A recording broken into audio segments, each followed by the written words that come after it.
Hello horse friends, today I'm going to be trying to do some schooling with JJ in the grass arena. I kinda adore you, but don't get too proud. You're like my favorite snack, I won't say it out loud. I won't say you're perfect, we all know you're not. But hey, you're the best kind of win that I got. So I have actually already attempted this video once and it was a windy day. She's done quite a bit of the exercise we're going to be doing before and she's usually quite good at it, or good enough to be learning it anyway, but the trouble is it was a very windy day the other day and she did get a little bit spooky, so I'll try and insert some of that footage now so you can see a little bit about what was happening that day. The circle, well not circles, but bit of a spook. That's okay, we knew there'd be problems in the wind, that's okay. Rain's a bit shorter, carry on, good girl. Going around. And when we get to the midpoint, we turn down the middle again. Whoop. Whoa. Of course, it's all going to pot a bit. Right, let's start again. And turn back down the middle of the arena. So she's falling out a bit here, not following me directly. That's okay. Bend her. Bend her. Whoop. Sit. So if she gets away from me, I just bend her. That's fine. Can't be perfect. Woo. She's off again. Steady. JJ.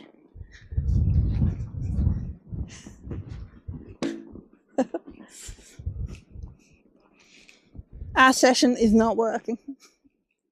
So let's hope today is a little bit more successful than it was the other day. It is actually windy again today. We did try a different session yesterday and it ended up being okay, but who knows what's going to happen today? I can only try. So just before I start, I'm going to take a quick loop around the edge to see how she's feeling today. Don't need to push her too much onto the outside yet. I just want to see if there's anything that particularly alarms her. Are we going to be having a similar day to the other day, or is it going to be a little bit more controlled? Whoa. Might help if I hook my jacket on, hey? Just in case. Walk on. So it was these trees particularly that she was worried about. I'm quite pleased that she's already snorting out around here. When we get down, I'll just turn around and check her on the other side as well to check she's not too worried about them. She's coming out a little bit here, but not as bad as the other day. Good girl. Okay, let's just turn around. Head back up the way. So here's the test. Can she go past these trees with a bit of wind going? And is she okay? Not too bad at all. She's quite near the edge. I would say that was successful. Good girl, JJ. Good girl. We'll see how it goes. Let's begin our patterns. So JJ is not a well-schooled horse at all. We never do any schooling really. So this is why I thought we'd try some basic tasks just to see how good she is or how bad she is. I'll tell you some of the things she's been doing lately as we go around, see if they manifest themselves today, so I can talk you through as they happen if they do. So what you see in front of you here is we've created a square box with poles. We actually don't need the poles, we could have just used the cones. We just want a square marker in the middle. It's roughly in the middle. It's not a very well shaped arena, this, and we call this a question box. I'm actually using these patterns, they come from Pirelli. So we're going to be starting with a question box pattern, and it's basically loosely based around a figure 8 shape. So we have a circle at one end that comes back to the question box, and a circle at the other end that also comes back to the question box again. And the idea is that whenever you come into the question box, things can change. So say you were walking around and you enter the question box, maybe you'll ask to stop, to trot, or to change direction, or there'll be some sort of change within that square. Or not, you know, but they gets the horse to the point where they're questioning what's going to change. And to the best of your ability, you try and keep the circle the same all the way around. So if I do walk, really I should be doing walk all the way around the circle until we get back here. There may be some circumstances with her training where we need to break that a little bit, but we'll see how it goes. So I set off from the question box. Walk on. and I'm heading best I can in a circle. So I'm going to kind of hit a point out here on the edge. Just got a very slight curve in my body, and I'm looking to the midpoint of the end section there. She's doing well. Good girl. And again, the midpoint of the far section here. See how she comes in a little bit here? So this is where she has been struggling. She falls in a little with the shoulder. Now at walk, I just simply correct that gently with the rein in my leg to go out a bit more. Falls in stronger to come towards the box. There we are. That's her own fault for walking and not listening. There we are. So I did just apply a bit of a tap on the shoulder there. I had my leg on, I had the rein over, and she wasn't really listening. So this is her main problem at the minute, is she likes to fall in on the shoulder. So we're going to try that again in the same direction and see how it goes. Her reward is to stop at the moment in the middle. Good girl. So again, the midpoint. Looking around to where I want to go. She does very well on this part here. Already starting to pull in a little bit. But better. Good. Good. Much better that time. Really good. Now try not to let her come in too quickly. It's a little bit better. Still falling in a little bit there. But we made it back to the middle. Not as bad as the first one, much improved. So I'll give her a little treat for that. And a treat in my pocket. Good girl. So now I'm going to try it in the opposite direction and see how that goes. Walk on. Good girl. So looking for a midpoint along this line. Good girl. Slight bend in my body, bent arms. Looking where I'm going. Hitting the midpoint down here. I can already feel it slightly bending the wrong way. Not too bad though, she corrected. Come round. Now I have to be a bit careful on this side because there's an overhanging tree, so we can't genuinely go too near the edge, but she's doing well. I'm looking down a little bit longer than I need to try and keep her straighter, and then back in to the middle. That was really good, that side, wasn't it? And we'll just stop her again there. So I'm going to do a couple more walk loops, left and right of both, and I'll probably speed this section up for you so it's not too boring, just so she gets a bit more repetition.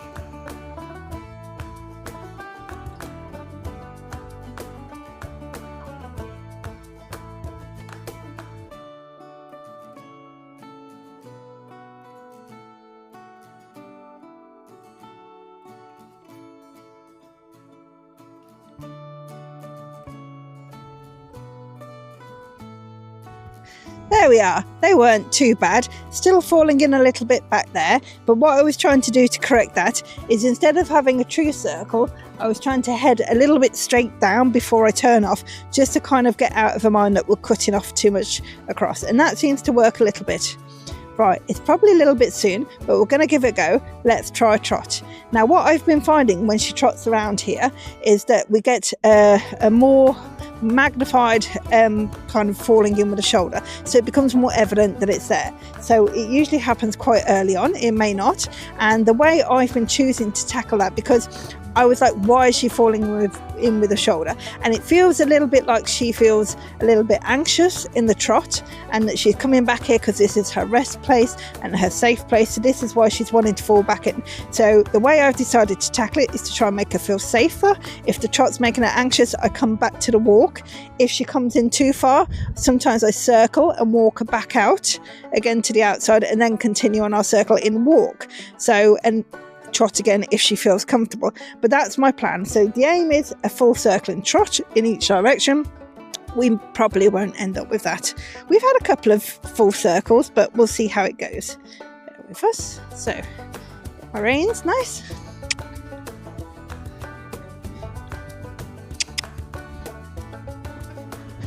So still looking out nice to the points. Falling in a little, but not too much yet. I'll forgive that because it's not terrible. And then back into the middle.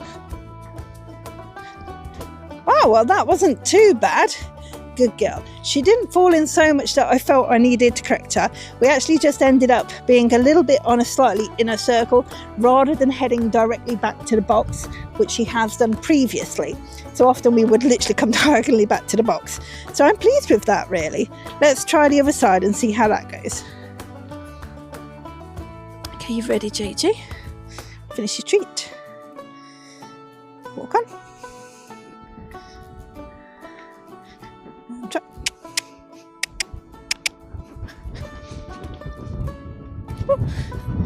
Looking around. Good girl. There she pulls it. So come back to walk. Take her back out a little bit. Good. Nice. And we'll just walk back into the middle because I can feel that if I trotted again there, she would have just fell back in through the shoulder.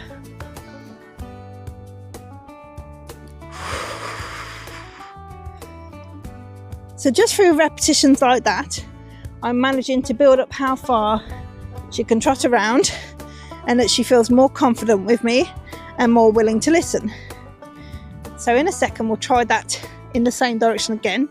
It might get worse, it might get better, but we'll see. Okay.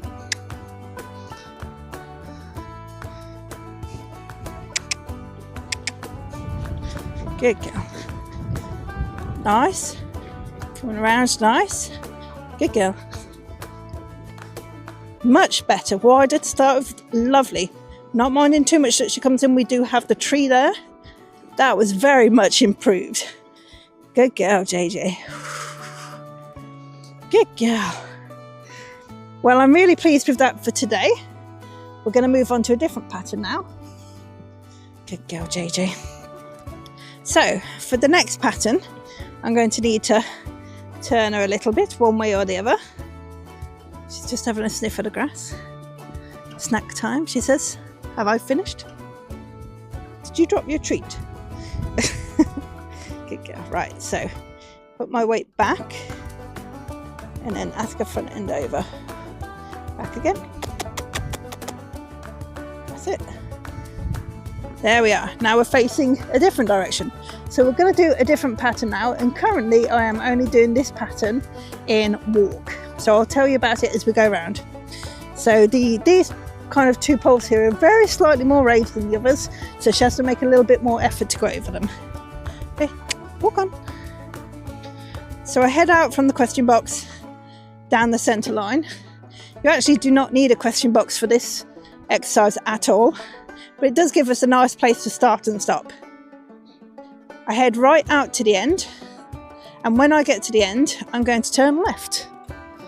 And I'm following the outside edge of the arena here. So I continue to follow this round until I reach the centre point on the long side.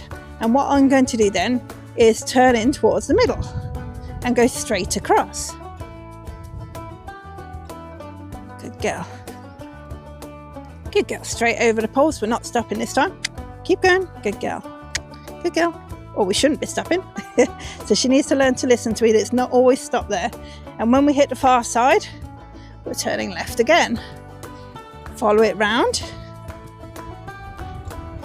Trying to stay, if you had an arena, I'd say stay right on the fence line. Obviously I've got bushes and a funny shape on this side and some overhanging trees, so I can't quite do that this side.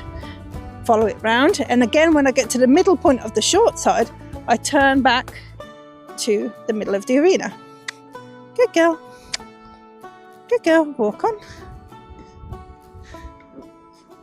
And we go straight across the middle and straight to the other side. Now you'll notice that we're ending up with some little loops here. So this is called a clover leaf, because by the time we've done the full pattern, good girl, pick up your legs, we have ended up with 4 leaves of a clover leaf. So when I come to a side here that I'm walking up to, I ask with my body to turn late. So I wait till we get there and turn. And this is a good exercise for teaching them how to learn your body language for turning. But when we are here in the, are you going to have poo? No? Right, sometimes she poos in the long grass. Good girl. You are going to have poo, aren't you? Going to wait? Pooping? Or are you just resting? Just resting. When we get to a short side, we turn early. so they get a chance to understand our body language. So again, straight over, and I want to keep repeating this until we end up back where we started, in the same direction that we started, and that's a full clover leaf. And this can be done in walk, in trot, and if you're particularly dexterous, you can do it in canter as well. Would be better in a larger area to do in canter. So as I'm turning my whole body, so I'm looking with my eyes. I think she does want to poop. Want to poop. She's thinking about it. She's a bit gassy. But here we go. Yeah, sorry to interrupt our session. Good girl. Walk on. So yeah, I turn with my whole body, my eyes, my shoulders, my hips and my legs. Back over, and we're back where we started. So I'll give her a treat for doing that nicely.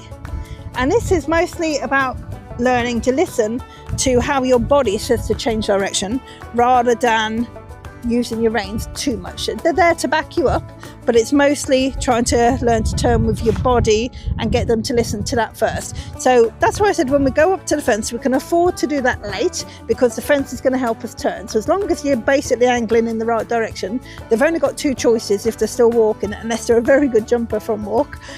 So they're probably going to turn the way you want, so they can learn that late. But when you get to the more open sections, like a midway point, then it's good to give them plenty of time to think about what your body's saying to them. So I'm going to do it again, but this time we go in the opposite direction, so every turn is to the right. So I'll let you just watch this one now, and I'll speed it up a little bit so it's more interesting for you.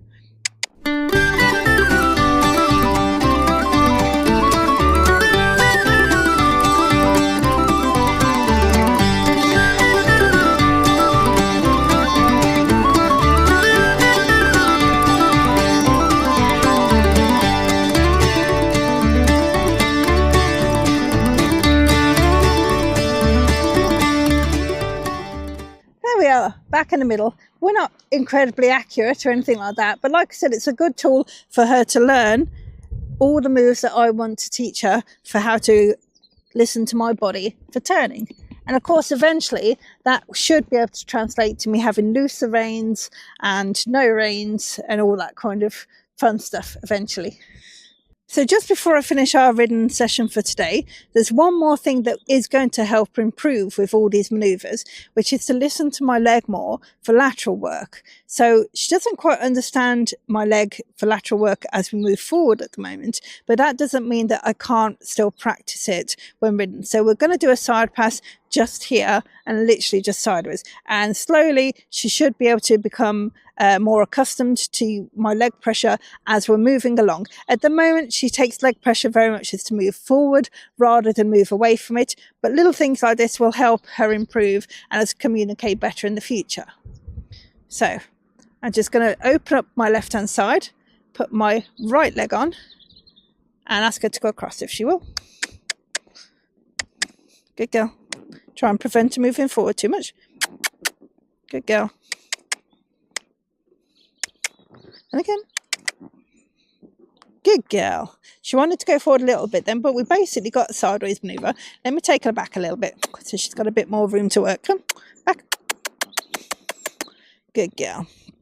So we're going to try the same again to the right. So I'm opening up with my right leg. I'm going to use my left leg. Now she doesn't always get this right, so we might now continue to the left because she just did that and she had a break. So we'll see how it goes. Very nice. Good girl. There we are. A little bit drifty forward and not many steps at all, but the general idea is going sideways. So we're going to practice that a lot more every time we ride, and hopefully that's going to help us a bit more when she's drifting out or falling in with her shoulder. She'll start to listen to me put leg pressure on and be able to move her body away from it. This is something that we've practiced on the floor with using hand pressure. You may have seen us doing that in the past, and it's just starting to translate to me using my leg when ridden. So she's only just coming across it really. So that's it for today's session. She has done really well today, especially considering that we have still got some gusts of winds. She was nothing like she was the other day, so that's a big improvement, and hopefully she's getting used to working in different conditions as well. I'm hoping this Friday that I'll be going to a car boot sale. So if that does go on, I'll be posting a bit of that on the end of this video so that you can see it and we can have some fun there.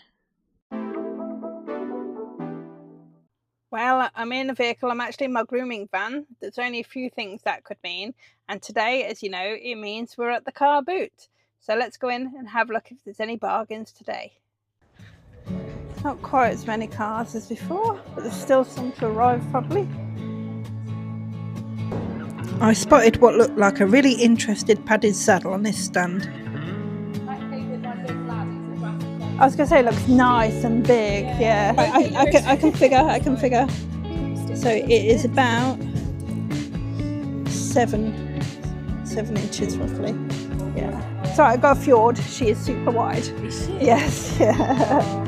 It does look very nice. It's quite nice because it's split at the back. Yeah. So oh, right, okay. Back, so oh, lovely, yeah. Although it's got the pads, it doesn't pressure right back, so it depends. Yeah.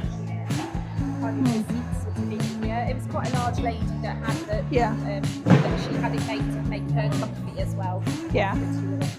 So it's a lovely saddle.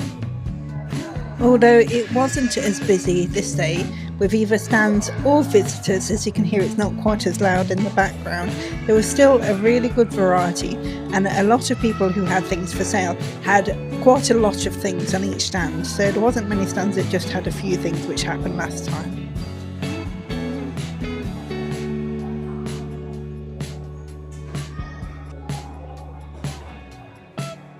More horse sponges. I saw the crafty ponies again, but I think this was probably a different store because this time they had some models and there was a fjord available which took my interest.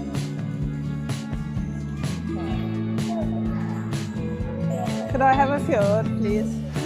Thank you. Hello, little fjord. You haven't got any more of the fjords?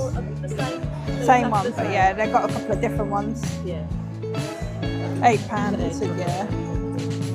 Thank you very much. Thanks. Got me a fjord. 2 equicoats.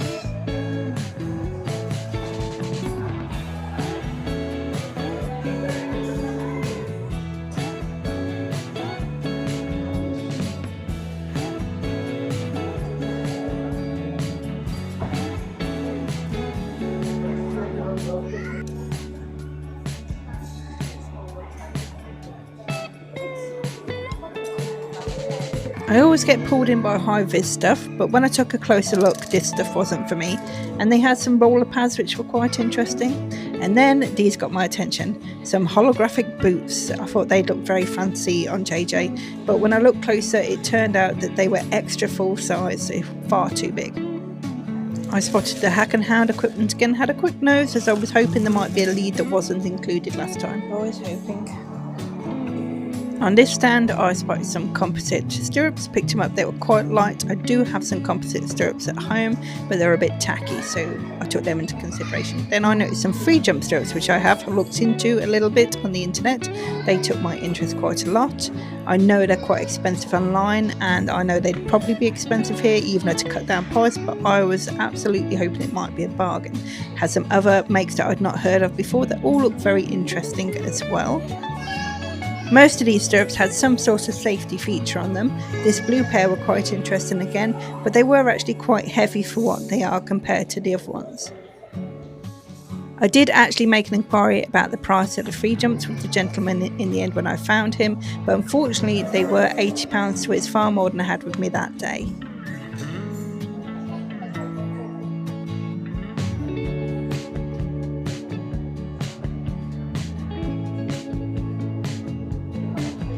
This shop had a lot of stuff, including some lovely colourful harnesses. After, on another stall, I managed to find an item I have been keeping my eye out for. So this is a nylon endurance bridle. So my idea being that if JJ had one of these, she probably wouldn't break it quite as much as she does with the leather ones. Would go for a lot of leather ones where she rubs them and they break instantly on the side. And next to it there was some bitless nylon bridles as well, but they were pony and the other endurance bridle was full size. I did look at it quite a bit, but I was convinced it was a bit too big for her. Well, that was it for the car boot. Wasn't a great deal there, but some interesting things today. Obviously, I managed to buy my little fjord here. That's cute, isn't it? Always wanted one of them, so I thought might as well get one whilst it's there. They do one with like hearts in the main as well, but she didn't have that one there, just a plain fjord. So, but still a fjord to put on the shelf. That's good. Pretty tempted by the saddle, obviously way too much more than I got there, but a big draft saddle, and it had that split in the back so that, you know, the tree moves a lot more with the horse. 7 inches across probably would fit JJ, but I can imagine it's probably going to come quite far down her sides because it's a draft saddle. Who knows though, she's quite a big girl. And then they had some free jump stirrups that were hanging around there, I saw, but the guy wanted £80 for them, so a bit too much really. And I mean, good bargain for free jumps, but still they looked quite used.